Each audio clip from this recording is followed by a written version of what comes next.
And a deadly officer-involved shooting in the district. 2 officers fired their guns after a man reportedly went after one of the officers' guns. Live on scene with how it all started by a car careening into a McDonald's. And for your Sunday night plans, depending on where you are, we are still going to be tracking a few isolated showers and storms. That forecast up next. And relief on the red line. Some good news. Summer closures over at some popular stations. What Metro commuters need to know before they go and your Labor Day schedule shakeup.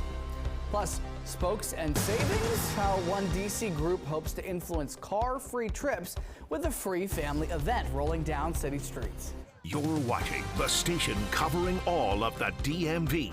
This is DC News Now.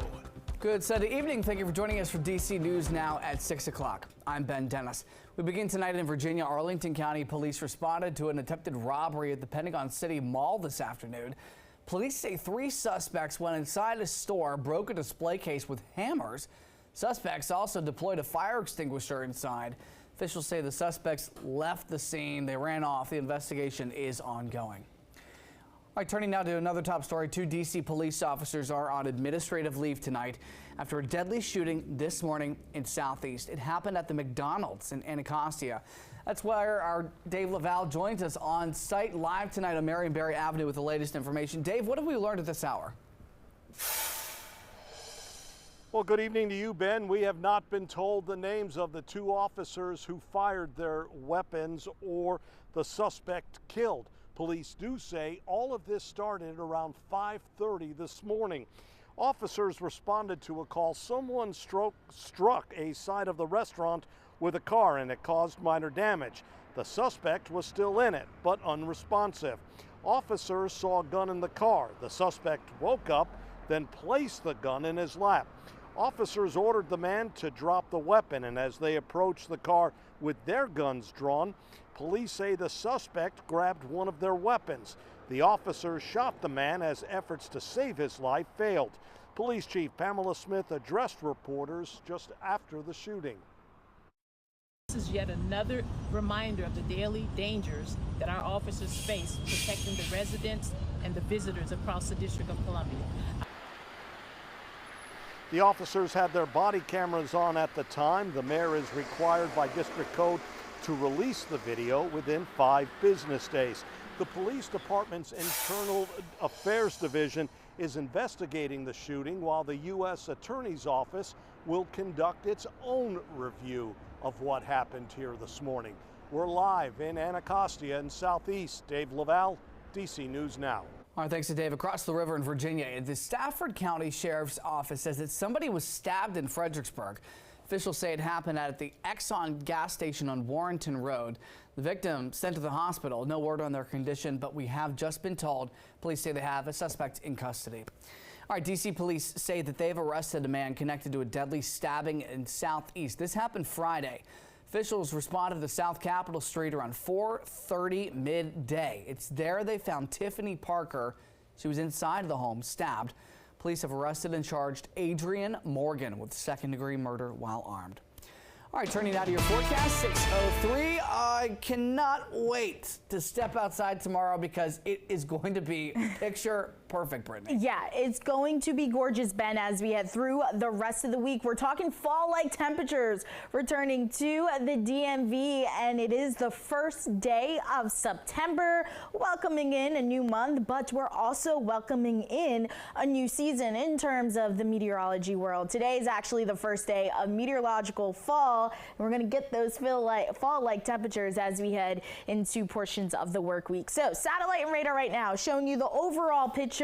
Yes, you saw we are quiet here in the nation's capital, starting to see a few clouds filter their way in, but notice our friends out towards the south there in Culpeper as well as Orange. You guys are starting to see a few showers and storms begin to bubble up there, and it's all thanks to this cold front slowly making its way across the area. This will continue to spark up a few isolated showers and storms. Some could be on the stronger side, but we're not going to be seeing as much coverage as what we saw yesterday. So if you're going to be heading out for dinner plans this evening, not looking bad in temperature wise. We're talking 82 degrees right now in the nation's capital. Notice where those locations have already saw the rain, those temperatures on the cooler side getting into the 70s, and we're talking 70s for your highs as we head into next week. So keep it here. We'll talk more about that in just a bit. Look forward to hearing more, Brittany. Thank you. Happening now in D.C., tens of thousands of residents are about to get a very exciting piece of mail. It's going to say their medical debt is erased. This all comes after a local hospital reportedly sold millions of dollars from their balance sheets. The mayor's office says 62,000 residents will start getting letters saying medical debt is erased, amounting to $42 million in all. We're told 36,000 people are getting help, and they make $25,000 a year or less. And 80% live in D.C. zip codes that are majority Black or Latino. The nonprofit known as Zedek DC says they lobby the city to give grant money to help with the debt. Medical debt sits on your credit report. It impairs the credit report. And the credit report is such an important thing for getting a loan, for getting access to rental housing approval. Medical debt harms people's health because people with medical debt don't seek care, or when they seek care, they decline care that they're worried will be expensive. And we're told this is all possible because a group called Undo Medical Debt bought D.C. residents' medical debt. Groups like hospitals that can sell medical debt to recoup some of their losses, often sold for cents on the dollar. D.C. officials say $223,000 of district money went toward paying that off. All right, D.C. News now is your local election headquarters. Despite dropping out of the race for president, former independent candidate Robert F. Kennedy Jr.'s name is still on the ballot in Virginia. The State Department of Elections confirms that Kennedy is qualified to be on the ballot. Any candidate can request to have his or her name removed before ballots are printed, which the department says will happen in the next few weeks. But so far, Kennedy has not done that. If Kennedy remains on the ballot, it could affect, small or otherwise, whether former President Trump or Vice President Harris wins the Commonwealth's 13 electoral votes. Maybe like not much of anything, and it may not amount to much, but if it's close in Virginia, RFK Jr. getting a few votes might actually swing the difference. So I wouldn't bet against that happening. Early voting in Virginia begins September the 20th. Our United Airlines flight attendants, including those at Dulles, just voted to authorize a strike if contract negotiations between their union and the airline fail. More than 99% of flight attendants voted in favor of the authorization. Some picketed after the vote to get the word out about what they call our demands. This does not mean that flight attendants are walking off the job immediately. The union needs to request a release from the National Mediation Board, and they would have a 30-day, quote, cooling off period before any strike would begin. All right, in Alexandria, Virginia, transportation officials are celebrating a new milestone for the Dash Bus service. It broke a record with 5.3 million riders that smashed the previous record. Officials are inviting the community to celebrate. They're hosting a block party at the Ramsey Rec Center on September the 19th. For more information, head to our website, dcnewsnow.com. Back in D.C., circulator workers held another rally hoping to save the bus service earlier this week. They gathered at Freedom Plaza in Northwest, asking folks to sign a petition to speak out against the circulator shutdown.